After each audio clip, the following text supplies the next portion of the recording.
Well, good morning, Northview. How y'all doing this morning?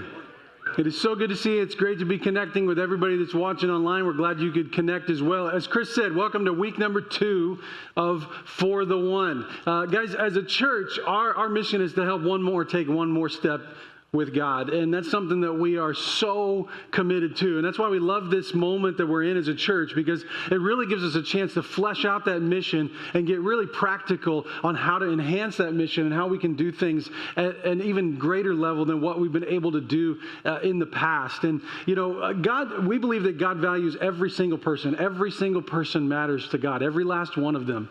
And it's His intention. In fact, He created them to have relationship with Him. That's why they are on this earth. And so as a church, our mission is to help more people, take their step with God so that they can find and experience their created purpose in God. And so the For the One initiative is kind of designed to help that be accomplished. And it's connected to a 2-year generosity season that we're in later in this conversation. At the end of the month, we'll be talking a little bit more about a commitment to that. But really, we're just trying to get our head around, God, what do you want us to do that can propel us into ministry for these next few years? How are we going to respond to what you have been doing over the last couple years? And guys, it's a timely conversation, because as we had the first one last week, the first For the One conversation, we had in our kids area the second largest day we've ever had.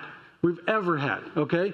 And then later that night, we had a student gathering. You'll see a picture of just the next one after that. That is just 220 students gathered for a night of worship. I mean, incredible, breathtaking pictures of just this movement of God that's happening in our kids and our students. And a massive part of For the One is about one more generation and making room for 2 ministries that are just exploding to be able to grow and have new space. This expansion that we want to put onto the center of a multi-purpose gym will also be, and really the primary reason for the expansion, is the growth of the kids and student ministries. Student ministries will relocate down into this new space, and our kids will be able to expand and take over the entirety of the north end of the building for the kids wing. We're excited about that. Some of you have been in some of those spaces when they're full. They are tight. And so making room is a big, big thing. And we're excited about that. We need to respond to what God is doing and what He has brought here. There is a massive implication as it relates to stewardship and being responsible for what God has done. And I'm not going to repeat everything that we talked about last week or at the vision night, but I will say this. If you've not heard the whole unpacking of the For the One vision, I would invite you to go back and watch last week's sermon, or even just catch the 10-minute vision video. We've put it on Facebook, we've put it on Instagram, we've put it on our website, we've put it on our YouTube. Everywhere where we push out content, you can find that 10-minute vision video, and each week we'll be adding content. So if you miss a week in this series, be sure to grab it. This is a very important series for us as a church. Very important. All 6 weeks, very important. So I'd encourage you to lean in over the next few weeks to it. If you have the book that we gave out last week, we will be on page 21 today. If you did not get a booklet, or if you forgot your booklet, they are available in the lobby straight out these main doors. They're free. Grab one. It'll be a helpful tool to go through our sermons with, potentially our small group experience as well. And then I lastly want to remind you guys, on the 29th, we're going to have something called Advanced Commitment Night. As a big part of this journey, we're going to be leaning in and looking at, God, for each of us, what do you want and what are you calling us to do as individuals or families over the next 2 years? And that special service for that advanced commitment time is going to be over on the turf, one service, everybody all together. It's going to be an awesome night on Wednesday, October the 29th. I'd like to invite you to that.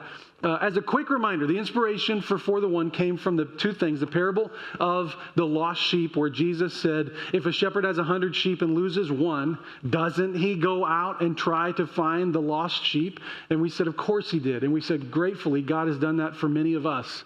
And so we will also be a church that's For the One. And we even kind of visualize that with these sheep tags. There's a whole bunch here up along the stage. And we invited people at Vision Night and at Week 1. And we will continue to invite anybody that wants to grab one of these and write the name of someone who's in your relational circle, who is far from God presently as a way to be intentional about praying. Put this somewhere where you see it, somewhere where you're reminded, somewhere where you can just be devoted again to praying over and over and over again for God to reach into their life. And we believe that God's going to do that over time. And some of that is even going to happen right here in our midst. And one of the things that we're doing is, you may have seen this out in the lobby, but we built a little display right in the middle of the lobby with a grid that these can hang on.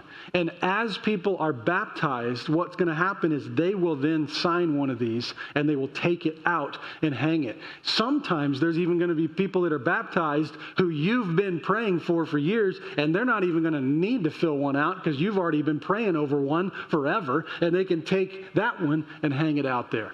What's cool is you're going to be able to watch over the next weeks and months and years. You're going to be able to watch how many people, because it's tangible, you can see it.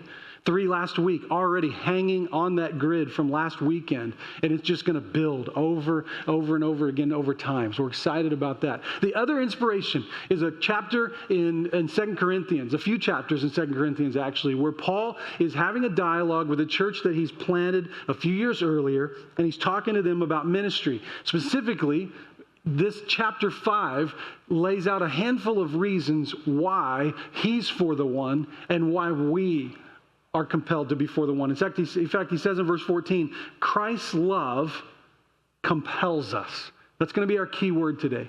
Christ's love compels us because we are convinced that one died for all, and therefore all died. And he died for all, that those who live should no longer live for themselves, but for him who died for them and was raised again. So for the one is not simply for the lost sheep, but it is also for the one who died in our place and has called us not to live for ourselves, but to live for him who saved us. So we are doing this in part because his love compels us to. Compels us. I love this word. Christ's love compels. We all will know what it is and have felt what it is to be driven or led, or just like you almost cannot resist something. There's a little bit of that in this original word. But the word is not uncontrollably compelled. It's not impulsively compelled. It's not like this wild thing that needs to be hemmed in. It's actually quite the opposite. It's very, very focused. In fact, in some translations, you'll read it this way: Christ's love controls us. Controls us. That's a great word picture. And it's a great illustration of what it is to be a follower of Jesus. When you become a follower of Jesus, you don't just accept the gift of salvation, you also surrender the right to your life. And so his agenda for your life is what drives your life. His opinions, his values, his truth becomes your truth. And in a sense, that controls you. That's what you focus your life around. That's what you build your life around. So what does Christ's love compel us to do? Well, in the context of 2 Corinthians, ministry, to reach the lost, and then specifically, he's going to talk to this church about generosity and how Christ's love compels us to go out and use what God has given us and to give generously, to put that money and resource into ministry for the advancement of the kingdom. A couple chapters later, in chapter 8 and 9, Paul's going to have a conversation, probably one of the most intentional, straightforward conversations on generosity that the entire New Testament contains. He's writing a second letter to 2 Corinthians to try to reconnect them to a specific kingdom mission.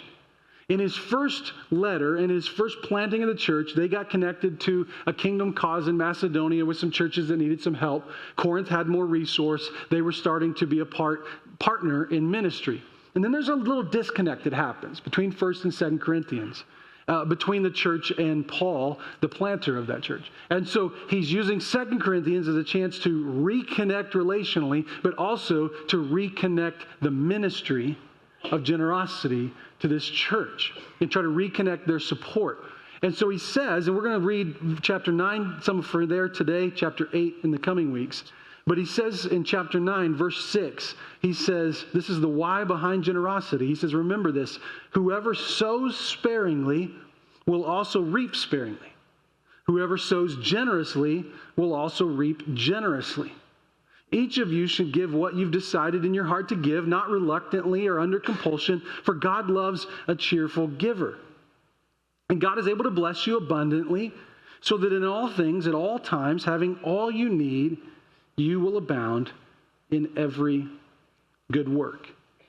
Now, I don't know if you noticed it when we read those verses, but just like in chapter 5, verse 14, we see Christ's love compels us. We had another illustration or another reference to compulsion.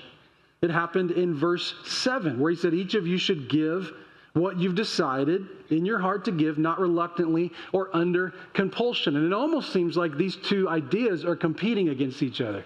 In chapter 5, he said, Christ's love compels us. And then in chapter 9, he says, don't give under compulsion. And you might go, well, which is it? Well, part of the problem is that we're not reading this in the original language. We're reading in English. These two words are blurring together. They're actually two very distinctly different words.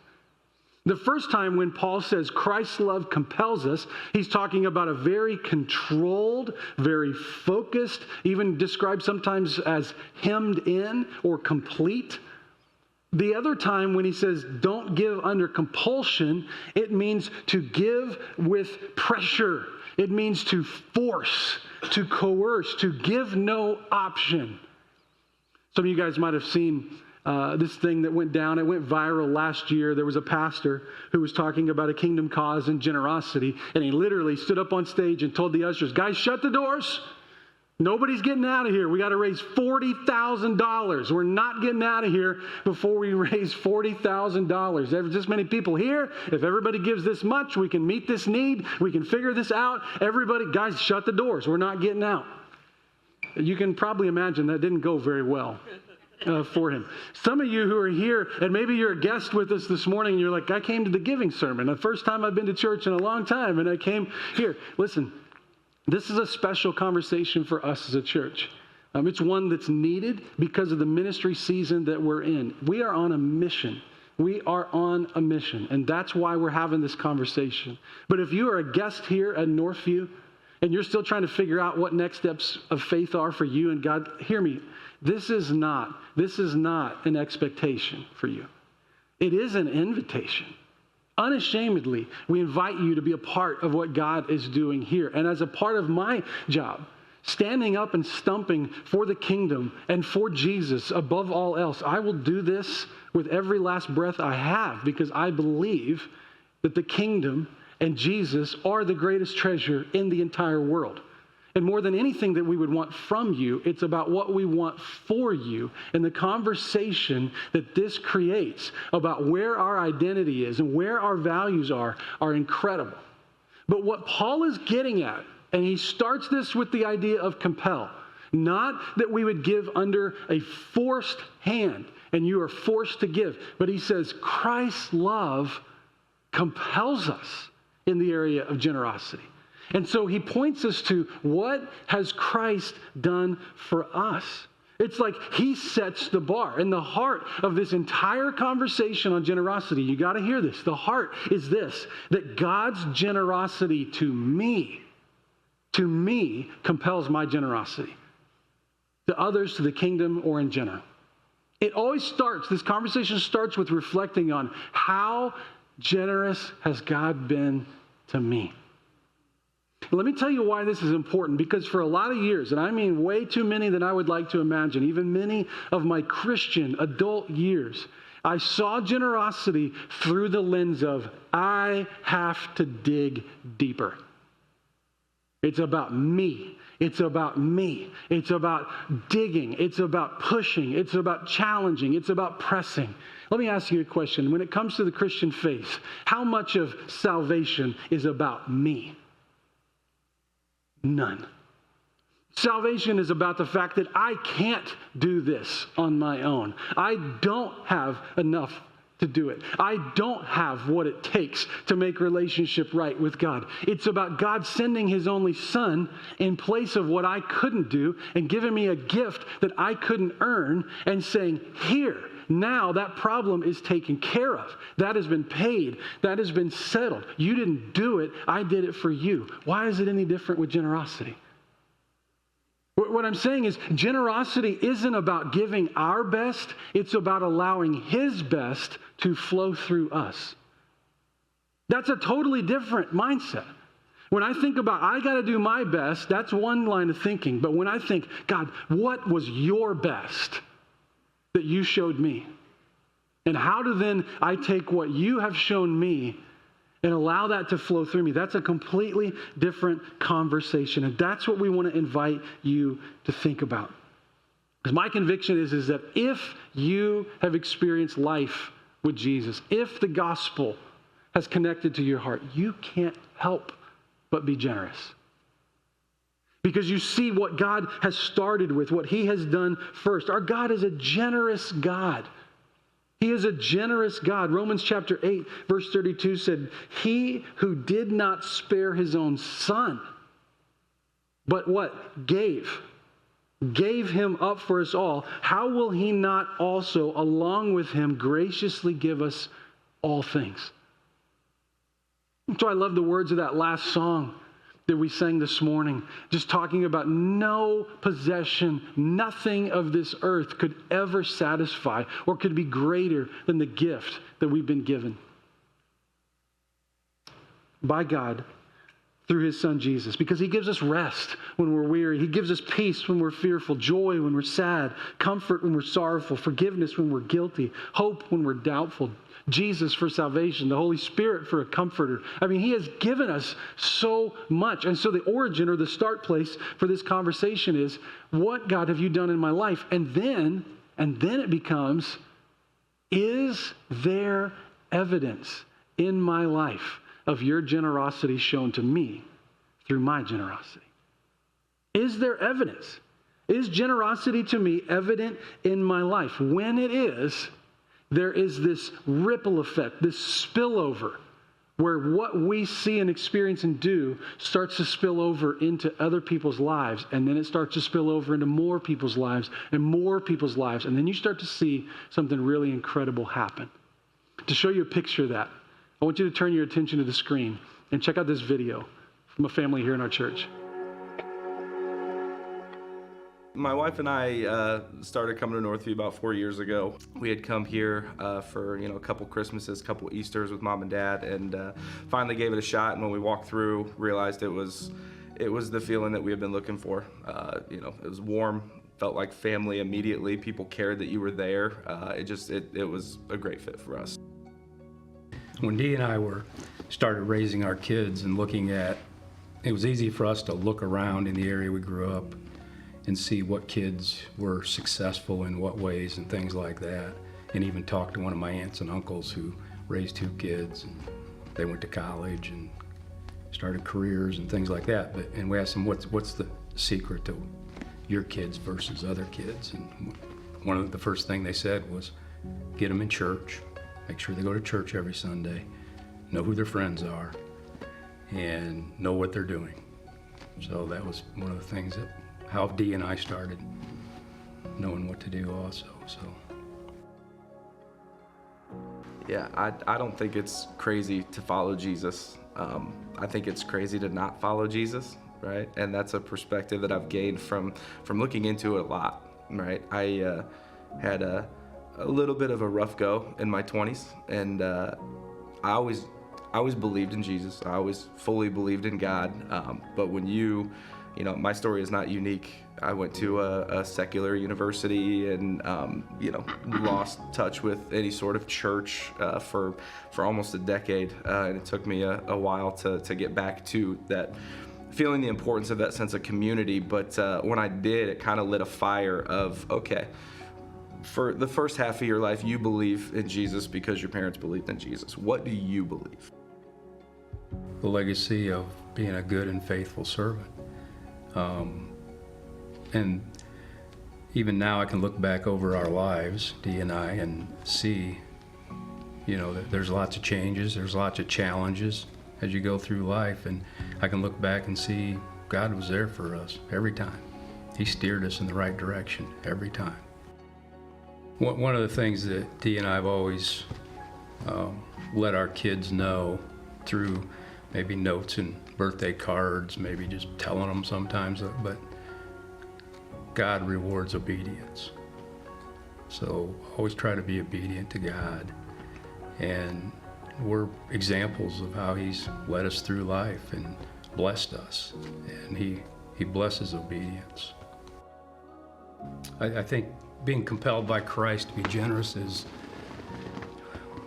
what God gives you, is you use that for the kingdom of God and you share that.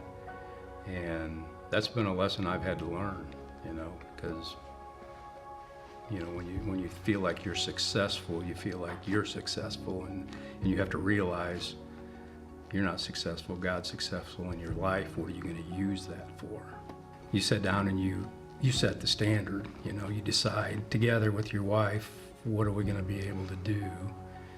And usually God figures out how to stretch you in that.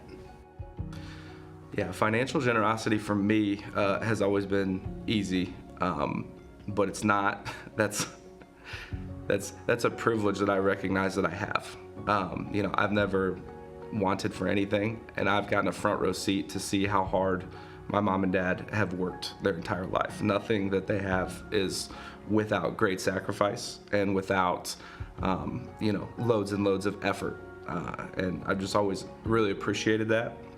So it's unfair to say, oh yeah, just generosity has always been easy, right? Well, it's always been modeled for me. It's always been something that I've witnessed. It's always been something that I know to whom much is given, much is expected, right? So, as we've gotten older, it's always something we've done. It has been easy. It's something that it's part of who I am because of how I was raised. One of the things that I would say, just with regards to young parents with hardworking families, with people who feel like they're, on the grind a lot, I think this is a perfect example of people are watching, right? Your kids are watching.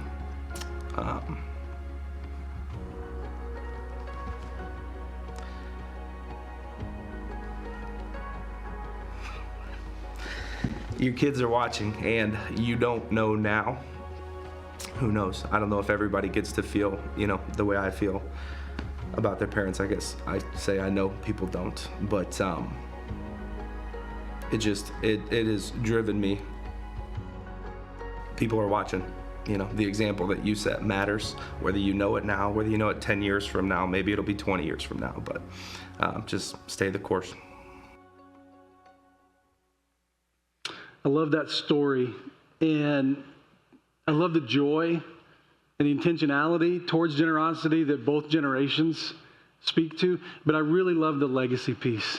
I love the ripple effect of how a mom and dad and decisions they made long ago are starting to have an effect on their children, and now starting to then, because of that, have an effect on grandchildren, and this spillover, this ripple effect of generosity that's moving through a family is undeniable. It's special. And that requires a vision for the harvest. You got to have a long view down the road that's outside of this moment, knowing that you're doing things in this moment. That's why Paul would talk about sowing generously.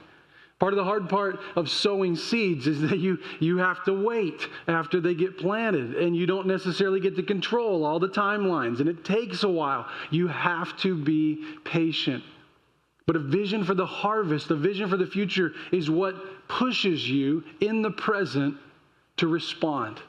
And Paul, after he talked about sowing and reaping generously, he says in chapter 9, verse 10, as we look at that future, know this about our God, that he who supplies seed to the sower and bread for food will also supply and increase your store of seed and will enlarge the harvest of your righteousness.